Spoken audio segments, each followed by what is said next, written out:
오늘의 말씀은 여러분 모두에게 심히 충격적인 말씀이 될 거라고 사료됩니다. 그리고 주의 말씀은 그렇게 늘 받아들이기 쉽고 이해만 되는 말씀이 아니라 심히 불편하기도 하고 또 충격이 되어지기도 하는 것입니다. 그러므로 마음을 준비하여 말씀을 들으시기를 바랍니다. 제가 이렇게 시작을 합니다. 그 어린이 동화 중에 거인의 동산 정원이라는 책이 있습니다. 아주 오래전에 읽어서 제가 제목이 가물가물합니다. 그런데 분명한 것은 그 내용이 시사하는 바가 있어요. 마을 한쪽에 큰 담이 울타리가 쳐져 있는데 거기에 누가 사는지 잘 모르겠어요. 이 마을에는 늘 따사로운 햇볕과 또 새소리들과 또 사시사철이 바뀌면서 늘 싱그럽고 생명력이 넘치고 아이들의 웃음소리가 있는데 도대체 그 담 안에는 무슨 일이 있는지 잘 모르게 되는 거예요. 그러던 중 어린아이들 몇이 그곳을 들어가게 됩니다. 그리고 거기에 한 거인이 너무나도 외롭게 쓸쓸하게 춥게 고독하게 살고 있는 것을 봅니다. 아닌 게 아닌가라 바깥의 계절과는 너무나도 다른 모습에 추운 겨울만 눈보라가 치는 생생한 겨울만이 있는 듯 그런 모습입니다. 이 아이들과 이 거인의 만남이 이루어지고 그곳에 갇혀있듯 살던 이 거인의 마음속에 이런 생각이 드는 겁니다. 이 담을 허물어야 되겠구나. 이 담을 허물어야만 이 세상과 소통하고 이 세상의 계절들을 내가 함께 누릴 수 있겠구나. 그 담이 허물어집니다. 그곳에 꽃이 피게 되고 그곳에 생명력이 싹트게 되고 모두가 다 화기애애한 그러한 모습으로 바뀌어집니다. 아주 오래전에 읽은 것으로 사료됩니다. 거인의 정원. 제가 이 말씀을 드리는 이유는 저희 교회가 이곳에 이사를 온 게 2011년인데 와서 가장 먼저 공식적으로 행한 일들의 하나가 이 교회 주변에 있던 담을 허무는 거였어요. 교회에 앞마당도 없고 작은 부분인데도 거기에 담까지 있었습니다. 여러분 상상이 가십니까?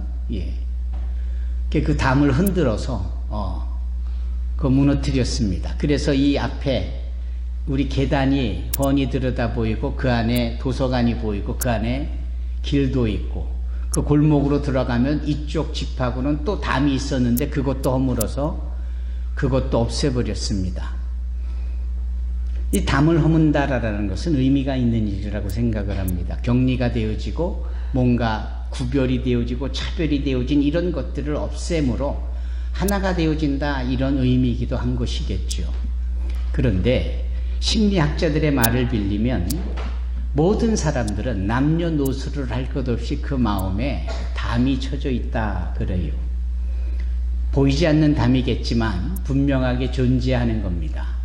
그 담이 두꺼운 담이 높이 쳐 있어서 스스로 자신을 격리하거나 스스로 자신을 세상과 또는 다른 타인과 차별을 두려는 이런 부분들이 누구에게나 있다라는 겁니다.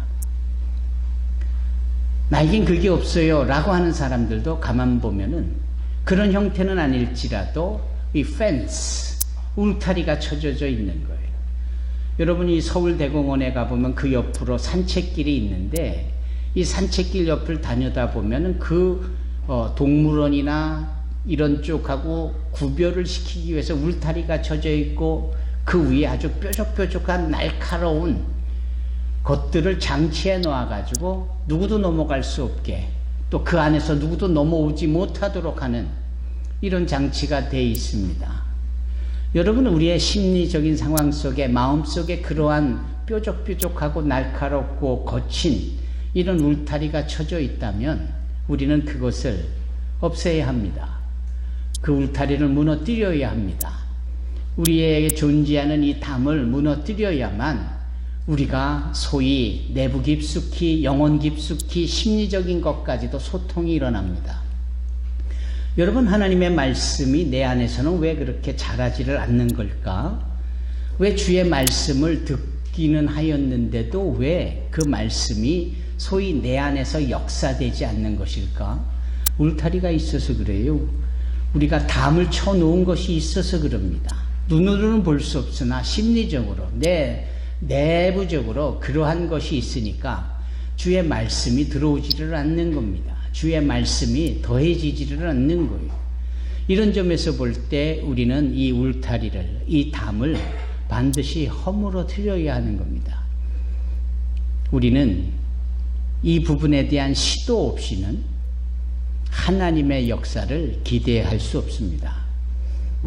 자, 하나님의 말씀을 듣습니다. 하나님의 말씀은 두 가지 차원에서의 역할이라 할까, 기능이 존재함을 봅니다. 첫째, 주의 말씀을 듣는 자들에게 주님은 구원의 역사, 응답의 역사, 도움의 역사, 인도함의 역사가 나타납니다.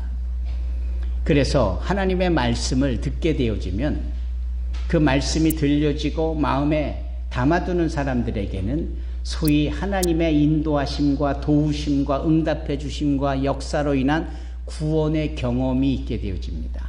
이거는 대단히 기능적으로 선한 것이지요. 반면에 하나님의 또 다른 차원의 기능이 있는데 그 하나님의 말씀의 기능, 하나님의 말씀의 역할 중에 하나가 무엇이냐면 바로 심판입니다. 그래서 하나님의 말씀을 듣게 되면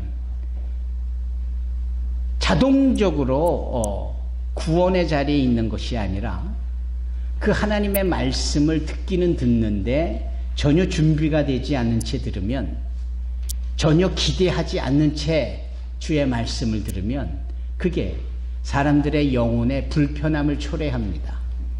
사람들로 하여금 경책을 하게 하시고 사람들에게 소위 심판이 되어지는 것입니다. 그래서 불편하게 되는 겁니다. 꼭 무슨 죄를 짓다가 발칵된 거 뭐냐, 그렇게 마음에 울림이 있고 불편함이 있는 거예요. 우리는 이것을 정죄라고도 말할 수 있고 이것을 심판이라고도 볼 수 있는 겁니다. 그런데 이 하나님의 말씀을 어떤 사람에게는 구원으로서의 역할로 나타내지고 어떤 사람들은 그 말씀을 동일하게 듣는데 왜 누구는 이렇게 마음이 불편하고 이렇게 괴로울 수 있겠느냐 하는 점입니다. 이런 점에 있어서 우리가 조심하여야 되는 거예요. 하나님의 말씀을 듣는 것이라고 다 좋은 게 아니다 이 말이에요. 제 말씀은 이런 겁니다. 준비되지 않는 채 말씀을 듣게 되면 오히려 마음의 상함이 되길 수도 있고 마음의 불편함을 넘어 심판의 자리에 있을 수 있다라는 겁니다. 저는 외국인 성도들하고 예배를 드릴 때 제가 적어도 설교할 때는 항상 이렇게 얘기합니다. Friends, are you ready to hear from God? 성도 여러분, 주의 말씀을 들을 준비가 됐습니까? 이렇게 묻는 거예요. 그러면은 몇몇은 또는 몇 사람은 전혀 대답하지 않고 어떤 사람은 대답합니다. Yes, we are ready to hear from God. 예, 하나님께로부터 말씀을 들을 준비가 됐습니다. 그러면 저는 한 번 더 묻습니다. 똑같은 질문이에요. Friends, are we ready to hear from God? 성도 여러분, 우리가 하나님의 말씀을 들을 준비가 됐습니까? 그러면 그때 준비가 안 돼서 처음에 말을 못했고 응답하지 못했던 나머지 성도들도 동일하게 대답을 다 같이 합니다. Yes, we are ready to hear from God. 예, 우리 모두가 다 주의 말씀을 들을 준비가 됐습니다. 그때 제가 성경 본문의 말씀을 읽습니다. 오늘 정훈이가 이곳에 나와서 자기 형을 대신하여서 말씀을 봉독할 때 이런 식으로 먼저 외치지 않습니까? 그것은 우리 산소망교회 성도들에게 요구되고 훈련된 부분입니다. 로마서 10장 17절의 말씀, 믿음은 들음에서 나며 들음은 그리스도의 말씀으로 말미암습니다. 이렇게 그 말인즉슨 지금 제가 정훈이가 누가복음 11장을 읽는데요. 이게 내가 읽는 게 아니고 이거 그리스도의 말씀입니다. 이걸 들으시면 여러분들에게 믿음이 생길 겁니다. 라는 것을 알려주는 겁니다. 그럴 때 여러분들은 뭐라고 화답하십니까? 시작. 예, 다시 한번 시작. 1층에서도 하고 계시죠? 예, 우리가 예수를 배웠고자 하나이다. 오늘 헬라인 2명이 예수님이 계신 곳에 와서 빌립에게 이렇게 얘기하는 겁니다. 우리가 예수를 배웠고자 합니다. 그때 빌립이 그래요? 이리 오세요 하고 자기보다 선배격인 안드레에게 이 사람들이 예수님을 배웠기를 원한다네. 그래? 빌립과 안드레가 둘이 이 헬라인들을 데리고 예수님께 나가 예수님을 뵙게 하는 장면이 요한복음 12장에 나오거든요. 보십시오. 준비되어진 채 주의 말씀을 들어야 한다라는 거예요. 그런데 대다수 사람들이 준비가 안 된 채 말씀을 듣는 자리에 온단 말이지요. 그리고 준비가 안 된 채 말씀을 들으면 그 말씀이 불편해요. 영혼을 찔리고 양심을 후벼 파고 내가 혼나러 왔나? 뭐 이런 식의 생각이 들 만큼 그 말씀 한 절 한 절이 다 불편한 겁니다.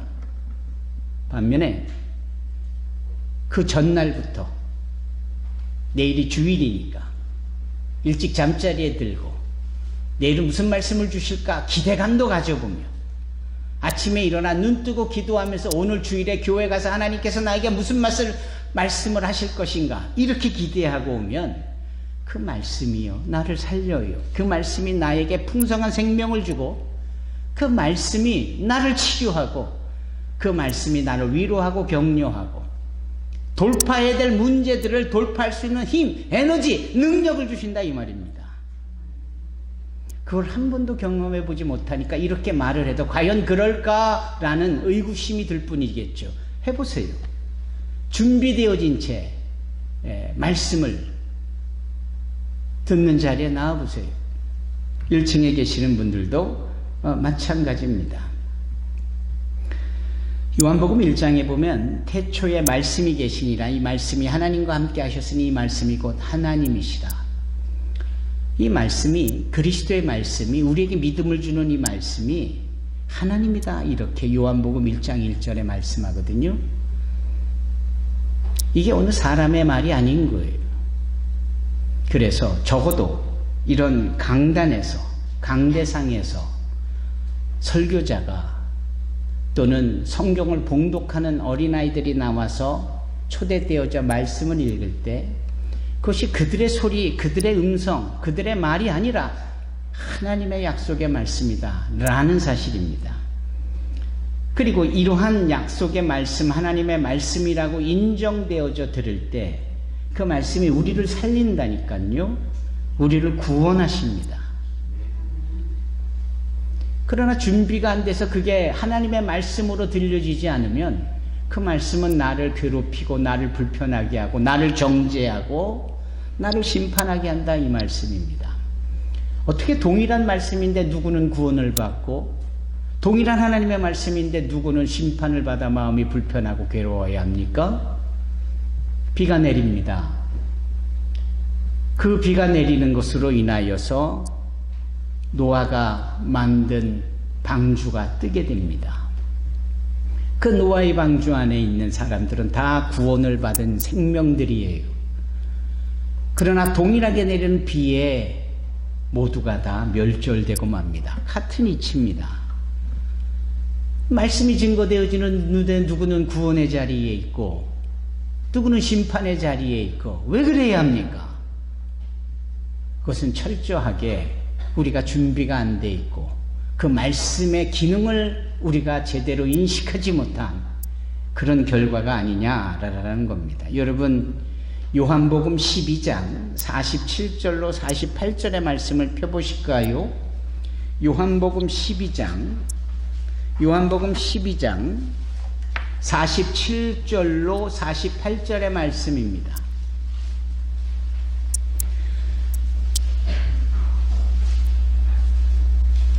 요한복음 12장 47절로 48절의 말씀입니다. 뭐라 합니까? 사람이 내 말을 듣고 지키지 아니할지라도 내가 그를 심판하지 아니하노라. 내가 온 것은 세상을 심판하려 함이 아니요 세상을 구원하려 함이로다. 48절 나를 저버리고 내 말을 받지 아니하는 자를 심판하실 이가 있으니 곧 내가 한 그 말이 마지막 날에 그를 심판하리라. 여기 구원과 심판의 척도가 기준이 말씀이에요. 그 말씀이 요한복음 1장에 따라 하나님이시라고 말씀하시는데 그 말씀이 육신이 되어 우리 가운데 오신 분이 바로 예수 그리스도이시죠. 예수께서는 그 말씀으로 인하여 우리를 구원하시겠다라고 합니다. 하나님은 그 말씀으로 인하여 우리를 심판하시겠다라고 합니다. 그러면 그 말씀을 우리가 구원의 말씀으로 받아야 복이 있는 거고, 우리가 그 하나님의 말씀을 구원으로 믿고 그 자리에 서야 그게 복인 거예요. 왜 동일한 말씀을 들으면서도 왜 준비도 안 되고 기대도 안 한 채 그 말씀에서 구원을 받는 사람들은 따로 있고 나는 왜 심판의 자리에 있어야 하는가? 여러분 심각하게 생각해 볼 필요가 있습니다. 이 중요한 부분입니다. 오늘 본문이 그래서 심각하다라는 거예요. 그래서 오늘 본문이 이 요한복음 12장 47절과 48절과 다르지 않습니다. 그러면 오늘 우리 정훈이가 읽은 누가복음의 말씀에 따르면 어떤 일이 벌어진 겁니까? 어떤 사람이 어둠 가운데 있어요. 고통 가운데 있어요. 왜? 악한 영이, 더러운 귀신이 그에게 함께 있어 늘 그를 회방하고 그를 넘어뜨리고 그를 유혹하고 그를 힘들게 하는 거예요. 그러니 그 마음에 천국이다라고 여길 만큼 평안함이 있겠어요? 뭐 그리 그냥 되는 일이 없고 아프고 괴롭고 힘들고 그냥 죽고 싶고 미치겠다라는 표현만 할 이런 상황에 이런 것이 저절로 있는 것이 아니라 여기 악한 영, 즉 더러운 귀신이 그런 것들을 조종하여 그 사람을 힘들게 하는 겁니다. 그런데 어느 날 악한 영이 그를 떠나요. 그럼 이게 우연으로 떠나느냐? 때가 되면 자연스럽게 떠나는 거냐? 그냥 그 어려움을 참고 인내하니까 귀신이 떠나는 거냐? 그게 아니라는 거죠. 귀신이 떠나고 악한 영이 떠난다라는 것은 그 악한 더러운 귀신을 내어쫓는 더 큰 하나님의 역사, 그분의 자비, 그분의 긍휼이 임하기 때문에 이 괴롭게 하던 악한 영이 떠난 거예요. 그래서 이 사람은 적어도 하나님의 긍휼, 자비를 경험해 본 사람입니다. 하나님의 은혜를 맛본 사람이에요. 그 은혜의 맛을 보니까 괴롭게 하던 그 운명의 장난질을 치던 더러운 사단 마귀의 졸개인 귀신이 떠나가더라라는 겁니다. 좋은 일이죠? 대단히 기쁜 일입니다. 문제는 그 다음부터입니다. 떠났던 귀신이 다른 곳에 좀 머물려고 해도 도저히 자리가 없는데 쓱 보니까 자기가 떠나왔던 이 사람의 영혼이 정리가 되어 있고 깨끗하기는 한데 비어 있는 것을 봅니다. 그래서 이 귀신이 자기보다 더 악한 귀신 7과 더불어 다시 그 자리를 돌아오는 거예요.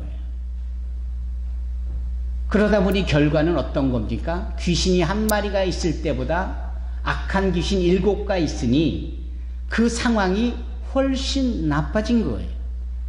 훨씬 나빠진 겁니다. 이걸 좀 더 비약해서 말씀드려보면 차라리 한 귀신이 안 떠나고 남은 게 더 나았을 뻔했겠다. 좀 더 비약해서 말하면 하나님의 자비, 하나님의 긍휼을 경험해보지 않은 것이 훨씬 더 나을 뻔했겠다. 왜? 나중에 더 악하니까 말입니다. 더 악하니까 차라리 그냥 악할 때가 차라리 낫지. 결과가 더 악한 상황으로 돼버렸으니 그렇지 않습니까? 그러면 이게 다 무슨 말인가 하는 점을 우리가 생각해 봐야 하는 겁니다. 오늘 본문이 그것을 우리에게 말씀하는 겁니다. 차라리 어설픈 신앙생활의 시작을 안 하는 게 좋겠다. 어설프게 교회에 나와서 뭐 집사님 찾고 성도님 찾고 그리고 또 언제 교회를 다녔나 싶을 정도로 교회 나가는 것과 담을 쌓고 어디에도 그의 교회 다녀본 것의 흔적도 찾아볼 수 없을 만큼 동일한 옛사람의 모습으로 살아간다면 그것이 동일한 모습처럼 보이나 하나님 입장에서 보면은 나의 말씀 앞에서 버려진 더 악한 상황이 돼버리고만 상황이 되어졌다 이 말이죠. 여러분, 예수를 믿으려면 제대로 잘 믿어야지 어설프게 믿으면 더 큰 코 다치고 더 어려워지고 더 힘들어진다 이 말입니다. 여러분, 이 부분 때문에 오늘 설교가 대단히 준비가 안 된 채 들으면 헛갈릴 수 있고 힘들 수 있고 괴로울 수 있는 부분이 여기 분명하게 오늘 말씀이 우리에게 그것을 밝히 보여주고 있지 않습니까? 더러운 영이 어떤 사람에게서 나와서 쉴 곳을 찾아 물이 없는 곳을 헤매고 다니다가 찾지 못하면 내가 나왔던 집으로 다시 돌아가야겠다라고 말합니다. 돌아와 보니 전에 있던 곳이 깨끗하게 청소되고 잘 정리되어 있다. 이에 그 더러운 영이 나가서 자기보다 더 악한 영 7을 데리고 와서 거기에 들어와 산다. 결국 그 사람의 나중 상태가 처음보다 더 나쁘게 된다. 여러분, 우리가 예수를 믿는데 제대로 믿지 않으면 안 믿음만 못합니다. 하나님의 말씀의 능력이 그래요. 따라서 내가 예수를 믿겠다라고 생각을 한다면 그건 정말 심사숙고해야 되고 진중해야 합니다. 그냥 당신 얼굴 봐줘서 한번 교회 나갈게. 아니에요. 그래 그렇게 또 해서 총동원 주일에 내 얼굴 좀 살려줘봐. 천만에요. 큰일 나는 일입니다. 어설프게 하나님의 말씀을 듣는 맛을 보게 되면 그것이 오히려 심판의 빌미가 된다라는 거예요. 조금 전 요한복음 12장 47절 48절이 그거잖아요. 차라리 안 들었으면, 하나님의 말씀을 듣지 않았으면, 복음을 접하지 않았으면 하나님 앞에 서서 내가 너를 심판하여야 되겠다. 왜요? 내 말대로 살지 않았지 않았느냐? 제가 그 말씀을 몰랐는데요, 들어보지 못했는데요. 적어도 이렇게는 얘기할 수 있었을 텐데, 아무개 때문에 어느 교회를 쭈루루 딸려가 보고 어느 부흥회도 쭈루루 따라가 보고 어느 기도원도 쭈루루 따라가 보고 듣긴 들었는데 준비도 안 된 채 심사숙고함으로 말씀을 들어보지도 아니하는 채 그냥 인간적인 모습으로 듣기는 들어도 믿지 아니했으니 그것이 오히려 심판의 빌미가 되고 있다라고 요한복음 12장에 말씀하고 있지 않습니까? 이런 점에 있어서 하나님의 말씀을 제대로 정말 진지하게 들어야 되고, 들었다면 그 말씀대로 살아야 합니다. 우리 산수만교회가 믿음대로, 이 말씀대로 믿고 말씀대로 행하자, 이 부분이 우리의 이 신앙의 기저에 깔려있는 이 부분이 바로 그런 의미예요. 이 부분은 정말 중요한 부분입니다. 어느 날 주님께서 베데스다라는 그 연못가를 갑니다. 베데스다. 그러니까 요한복음 5장에 나오는 장면이죠. 이 베데스의 연못에 가니까 38년 된 병자가 꼼짝없이 누워 있는 거예요. 주님께서 그를 고쳐주시잖아요.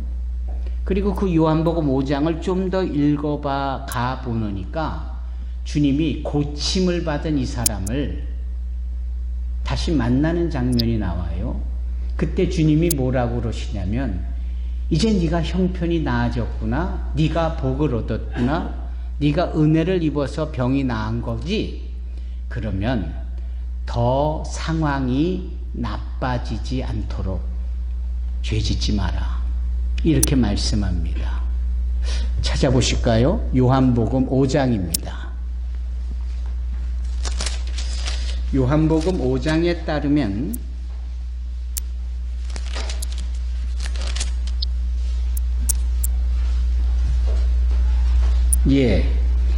요한복음 5장 14절에 보면 이렇게 말씀합니다. 그 후에 예수께서 성전에서 그 사람을 만나 이르시되 보라 네가 나았으니 더 심한 것이 새기지 않게 다시는 죄를 범하지 말라. 이렇게 말씀합니다. 이 말씀의 근거로 본다면 주님을 만나 은혜를 얻고 우리 인생의 문제가 해결이 되어지고 주님을 만나 그분이 주시는 복으로 우리가 구원의 자리에 서고 거기까지는 좋았는데 그 이후에 소위 하나님의 말씀에 대한 진중함과 그 구원을 허락하시는 말씀에 순종하지 아니함이 있어 죄를 짓게 되어지는 일들이 있다. 그것을 허용하고 그런 것들과 타협하면 오히려 우리가 예전에 있었던 상황보다 더 악해지고 더 나빠지고 더 좋지 않게 된다. 주님이 직접 말씀하세요. 그런데 우리는 어떻습니까? 우리는 은혜라는 그 은혜를 너무나도 사모하고 좋아하면서 모든 걸 그 은혜 하나로 다 변명, 핑계, 그거면 됐다라고 스스로 예전의 모습으로 돌아가 허용하고 제약 것들과 타협하고 귀신 나부랭이 따위가 유혹하는 곳에 쉽게 넘어지고 있지는 않습니까? 조심해야 합니다. 교회가 많다고 성도가 많다고 그게 다 구원의 증거는 아니에요. 그 성도들 가운데 말씀에 어떻게 반응하고 있는지 이게 더 중요한 겁니다. 이게 더 분명한 거예요. 잠언 26장에 보면 구약성경 잠언 26장에 보면 미련한 사람들에 대하여서 경고하고 있는데 그 미련한 사람들의 특징을 뭐라 말하냐면 개가 토한 것을 도로 먹는다. 단순히 더러운 게 아니라 그것을 다시 예전의 모습처럼 행하는 걸 미련하다라고 보는 거예요. 또 한마디 돼지가 그 더러운 곳에 지 몸을 굴린다. 이것도 미련한 모습으로 잠언 26장에 말씀하고 있어요. 이 내용을 베드로 사도는 베드로후서 2장에 이 잠언의 말씀을 그대로 가져다가 옛 속담에 격언에 있듯이 미련한 자들이 옛 태도와 옛 행동을 되풀이하더라 이렇게 표현하고 있거든요. 여러분, 우리는 하나님의 말씀을 대하는 자들로서 그 말씀 앞에 구원을 얻은 자답게 그 말씀에 대한 확고부동한 믿음과 행동의 일치가 있어야 합니다. 부디 그러시기를 주님의 이름으로 축원합니다. 그러한 해야 된다라는 말씀에 제가 좀 더 여러분들에게 이해하시기 쉽도록 방법을 제공한다면 첫 번째, 예수를 딱 믿는 자리에서 제대로 믿어야 합니다. 예수를 믿는다라고 할 때 최선을 다해야 믿어야 하는 겁니다. 여기까지가 아니라 조금 더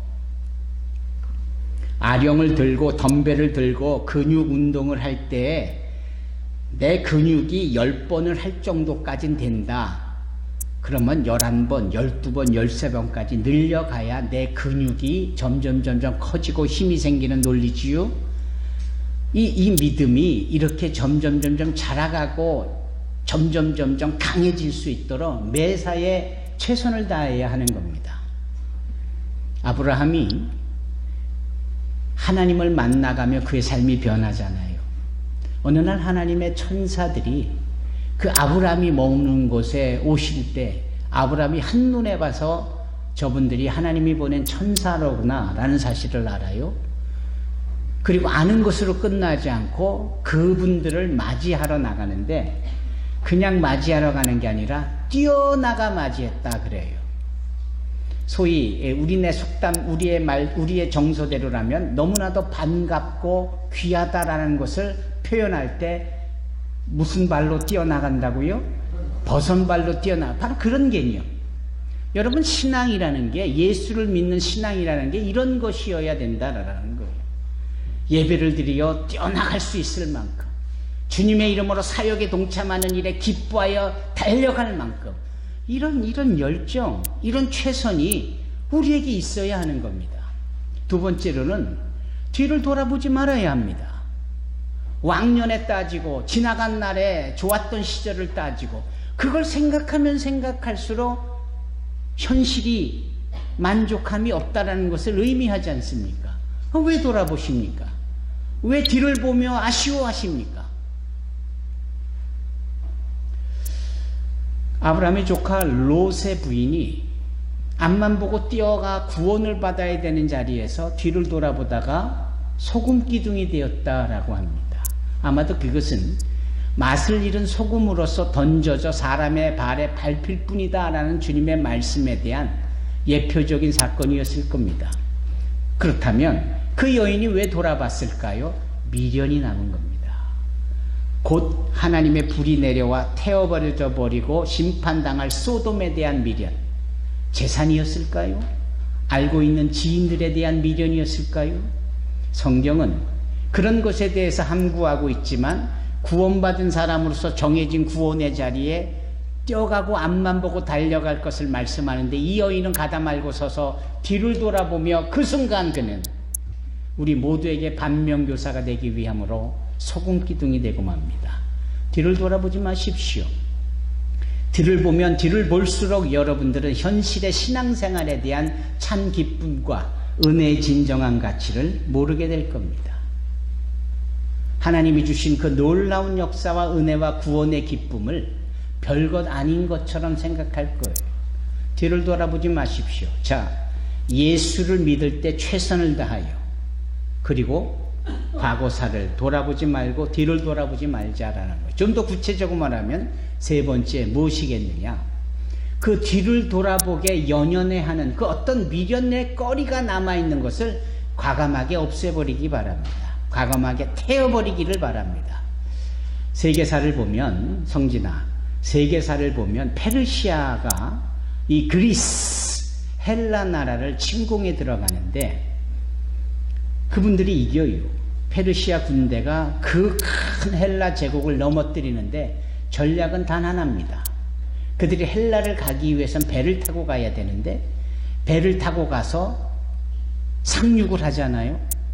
그러면 상륙하고 난 다음에 타고 온 배를 다 불질러 버리는 거예요. 왜 그런 줄 아십니까? 뒤에 타고 온 배가 있는 때 싸우다가 급하면, 싸우다가 살고 싶으면 그 배에 올라 도망치려는 생각이 들 테니까 아예 싹쓸 잘라버리는 겁니다. 그게 페르시아 군대의 작전이었고 그 작전이 유효했어요.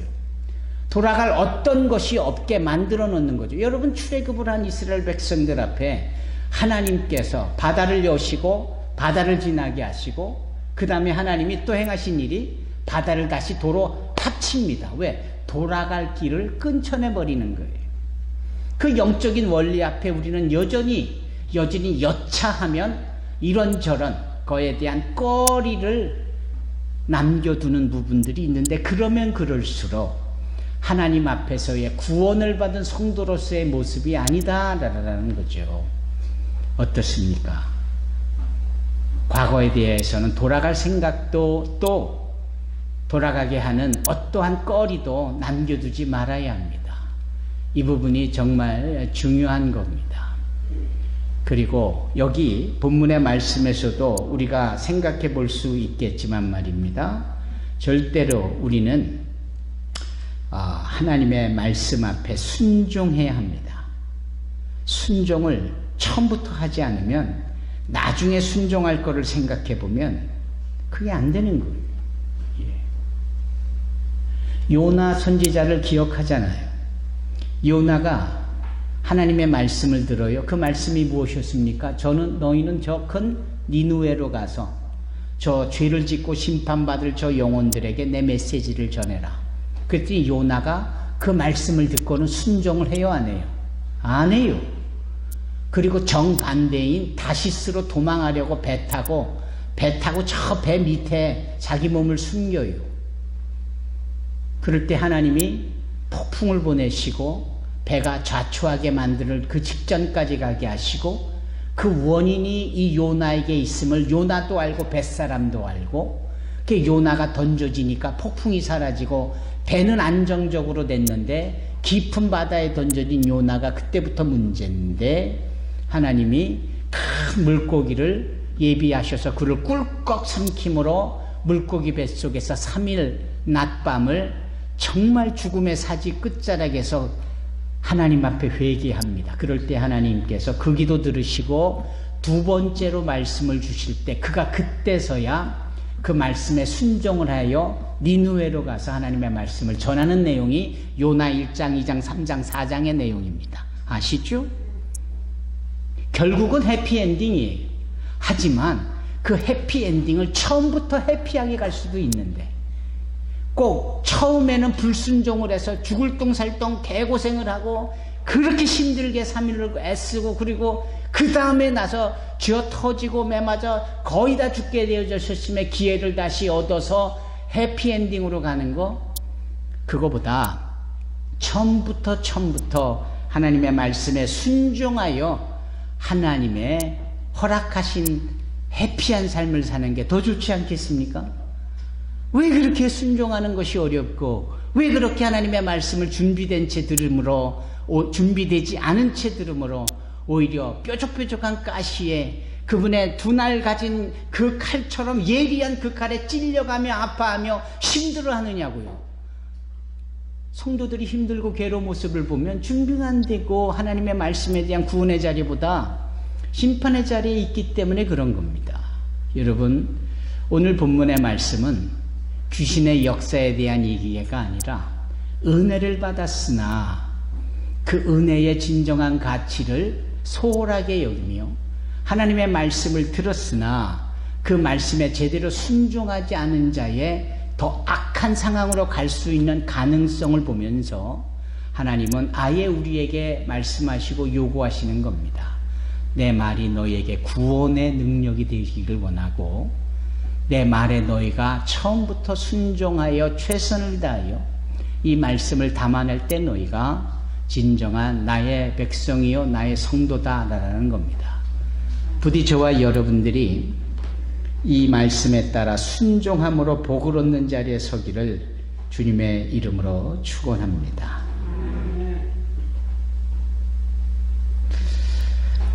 요즘은 말씀을 너무 쉽게 듣는 시대예요. 말씀이 너무 편하게 들을 수 있어요. 카카오톡으로도 들을 수 있고, 텔레비전에도 기독교 방송이 4-5개가 있고, 뭐 극동방송 라디오에도 기독교 방송도 있고, 그래서 뭐 일하다가 뭐 졸다가 뭐 그 말씀 들어요. 그래서라도 말씀을 들으면 좋겠다, 뭐 그런 측면도 있지만, 적어도 오늘 본문에 따르면 말씀은 그렇게 들으면 큰일 나는 거예요. 말씀을 너무 가볍게 경홀하게 들으면 큰일 나는 겁니다. 소위 목사들은 다른 목사의 말을 잘 듣지 않는다라고 하지요. 거기도 이유가 있다라고 봅니다. 저도 너무나도 뻔한 말씀들, 동일한 말씀들을 들으니까, 그런데 오히려 예외적인 상황에서 제가 은혜를 받는 걸 봅니다. 예. 어떤 목사님은 어떤 그 사업가 크리스찬 성도의 간증에서 은혜를 받았다라는 거예요. 그 간증 내용이 이런 거였습니다. 뭐냐면, 이건 제가 그 목사님한테 들은 얘기입니다. 그 사업가로 성공한 이 CEO 크리스찬 리더가 출장도 많고 호텔을 자주 가는데, 호텔에 가보면 아기자기하게 그 준비되어 있는 비누나 샴푸나 린스나 칫솔이나 이런 것이 잘 정리가 되어 있다라는 거예요. 근데 자기는 그것을 절대 호텔에 체크아웃을 하면서 가져 나오지 않는다라는 겁니다. 자기가 지불한 그 호텔 경비에 그 모든 것이 다 포함된 것쯤은 알지만 그렇다고 해서 악착같이 그것을 챙겨가는 것보다 이것을 놔둠으로 호텔이 조금이라도 더 돈을 벌게 하는 이런 마음, 또 자원에 대해서 낭비가 없게 하는 이런 마음, 뭐 이런 것이라는 거예요. 그래서 자기는 그런 상황에서 항상 그 룸을 떠나고 체크아웃을 할 때 청소해준 이에게 팁을 줄 뿐 아니라 거기에 글을 써서 하나님이 당신을 축복하기를 원한다, 뭐 이런 스스로 크리스찬이라는 사실에 흔적을 남겨둔다라는 거예요. 이 목사님이 그런 곳에서 감동을 받았다, 그런 이야기를 하는 거예요. 저도 그 얘기를 들으면서 그렇겠구나. 어느 날 제가 직접 감동을 받은 어느 분의 설교가 있었는데 그 설교가 성경에 대한 설교가 아니었어요. 그분의 설교는 이런 겁니다. 자기가 하나님의 말씀을 연구하고 정성껏 준비하고 전하는 쯤에 이건 하나님의 말씀인데, 그래서 자기는 항상 이 하나님의 말씀을 최우선에 둔다라는 거예요. 최우선에. 근데 이게 상징적인 그런 차원의 내용이 아니라 실제적으로 그의 삶은 이랬다라는 거예요. 그래서 성경에 이렇게 안경조차도 두지 않는다라는 거예요. 다 본 책을 정리할 때 항상 그 책 맨 위에 성경을 두고, 또 극적극적했던 이 메모지에 했던 이 볼펜조차도 성경 위에 이렇게 두지 않는다라는 거예요. 뭐 그럴 수 있겠죠. 근데 저는 유난히 그 부분이 와닿는 거예요. 그래, 저런 자세, 저런 태도, 저런 적용이 모여지면서 우리의 신앙의 진지함에 진보가 일어나고 강건해질 수 있겠구나. 여러분, 오늘 우리는 이 누가복음 11장에 마치 귀신 이야기 같은 것이나 실은 하나님의 우리를 향하신 경고와 경각심에 저희가 깔려있는 말씀이었음을 봅니다. 이후로부터는 우리가 철저하게 준비된 마음으로 주의 말씀을 듣고, 준비된 마음으로 주의 말씀을 읽고, 준비된 마음으로 주님의 말씀을 볼 수 있기를 바랍니다. 기도하십시다. 거룩하시고 사랑이 많으신 하나님 아버지,